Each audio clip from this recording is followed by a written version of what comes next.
دوستان سلام، به کانال پارادوکسیلین خوش اومدید. یک ویدیو و این بار یک خاطره دیگه از شهریار. این بار خاطره شهریار با معلم، نویسنده، شاعر و غزلسرای معاصر ایرانی بانو سیمین بهبهانی که به خاطر سرودن غزل فارسی در وزن‌های بی سابقه به نیمای غزل معروفه. اسم این ویدیو شهریار و سیمین بهبهانی. شهریار و سیمین بهبهانی.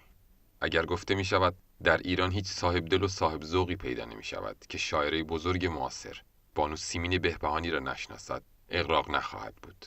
اشعار زیبا، ذوق و قریحه و طبع سلیم و خدا داده و مخصوصاً سبک شخصی ایشان در میان شاعرای معاصر ممتاز بوده و صاحب نظران را به تحسین و تمجید واداشته است. به قول استاد شهریار، به قالب‌های نو هر یاوه‌گویی شاعر نو نیست.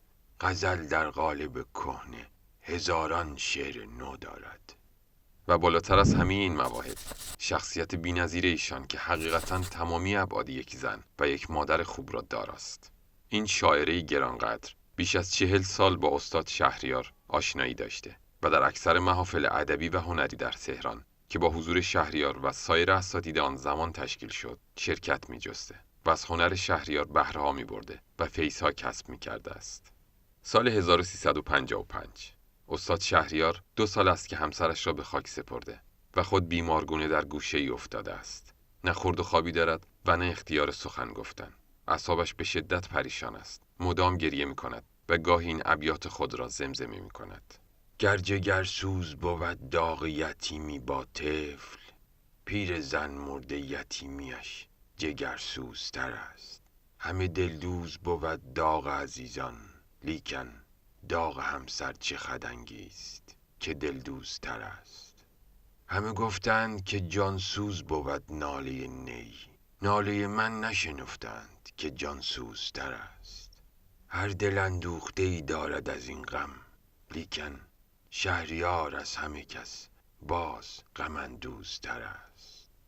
بانو سیمین بهبهانی بیخبر به بالین استاد شهریار می آید. با تبسم نمکین غزلی را زمزمه می کند، گویی طبیب عیسی دم است برای بیماری که آخرین ساعت زندگی خود را سپری می کند.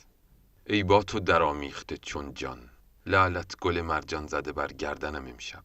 مریم صفت از فیض توی نخل برومند، آبستن رسوایی فردا منم امشب. ای خشکی پرهیز که جانم ز تو فرسود، روشن شود از چشم که تر دامنم امشب. مهتابی و گمگشته در این وادی ایمن، از پرتو لطف تو چنین روشنم امشب. آن شمع فروزنده عشقم که برد رشک، پیراهن فانوس به پیراهنم امشب. گلبرگ نیم، شبنم یک بوسه بسم نیست، رگبار پسندم که ز گل خرمنم امشب. آتش نزنی گرم تر از آتشم ای دوست، تنها نه به صورت که به معنی زنم امشب. پیمانی سیمین تنم پر می عشق است، زنهار از این باده که مرد افکنم امشب. شهریار بسیار حساس، تنها و بیکس و بیمار در بسترش خزیده و آتش دلش او را همچون پرده خاکستر کرده است. این شیرزن هنرمند، این آبستن عیسی فصاحت و این مریم عیسی نفس به عیادت شهریار می شتابد. به نظرم اگر ایشان در زندگی هزاران کار خداپسندانه انجام داده باشند، این کارشان از همه آنها ارجمندتر است و هیچ شکی نیست که خداوند پاداش خیر عطا خواهد فرمود. اما قلم ناتوان من عاجز از نمایش آن صحنه می باشد. آیا می توانید تصور کنید که به شهریار عشق و احساس چه حالی دست می دهد؟ این را باید از زبان خود استاد شنید. شعر خانم سیمین بهبهانی. بنازم نعره همسنگرم را، که در هم کوفت دیوار و درم را. به غیزی زد نهیبم بر سر خاک، که از جا کند سنگ مقبرم را. چنان آسیمه برجستم که در گور، به سنگ سینه کوبیدم سرم را.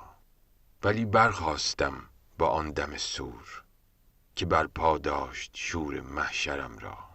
مسیحم بود بر بالین بیمار، که برچید آن بساط و بسترم را. در آن سینه به سیمین آبگینه، سهیلم باز داد و گوهرم را. نه تنها گوهر گم کرده جستم، که با وی مهد گوهر پرورم را. پدر مادر هم از وی یاد کردم، دو هم پیمانه دانشورم را. من او را دخت خردی دیده بودم، کنون مهدی است ماه و اخترم را. من از وی دختری می داشتم چشم، ولی او یافت نقش مادرم را. دل دلسوز بود و یادم آورد صدای او صدای همسرم را، صدایی که در او می یافتم من همیشه دست یار و یاورم را. فلک با داغ همسر بر سرم کوفت، سرای بی در و بی پیکرم را. امان یارب از این یاد جگرسوز، که اختر می کند خاکسترم را. چگونه یاوری یاد من آورد، بنازم یاور یادآورم را. خیالش بود و خلوتخانه دل، غرق کرد از همه دور و برم را. من و او هر دو شاخ یک درختیم، من و او هر دو شاخ یک درختیم، شریکم با وی این برگ و برم را. چه حس مشترک یارب که دریافت، زبان خشکم و چشم ترم را. بمالیدم به چشم و بوسه دادم، دو دست نازنین دخترم را. به شوقش در اشکی برفشاندم، چه پاداشی دهم تاج سرم را. اگر من اهل ایمانم و گر کفر، گرفتم از کف او کیفرم را. سر من سرور من چون سپارم، به هر بیدل سر بی سرورم را. بنازم شیر آن پستان نوشین، که سازد مهد شیر آبشخورم را. به افسون قلم گوی قلم کرد، نخستان خامه افسونگرم را. سپس با آن دم غیرت برافروخت، دمادم کوره آهنگرم را. که چونین خامه چون خنجرم داد، بتا شمشیر سازد خنجرم را. چه گویی شهریار از شعر سیمین، که دیوان در نوشته و دفترم را. تبریز، سال 1355. آری، او همچون مسیحی بود بر بالین شهریار که با آمدنش بساط و بستر بیماریش را برمی‌چیند و او را عمری دوباره می‌بخشد. خدا تو را ز رقیبان جدا نگه دارد، تو خود نگاه نداری خدا نگه دارد. دوستان، در اینجا به انتهای این خاطره میرسیم. امیدواریم از این خاطره خوشتون اومده باشه. تا یک ویدیو و یک خاطره دیگه شما رو به خدای بزرگ میسپاریم. وقتتون بخیر و به امید دیدار.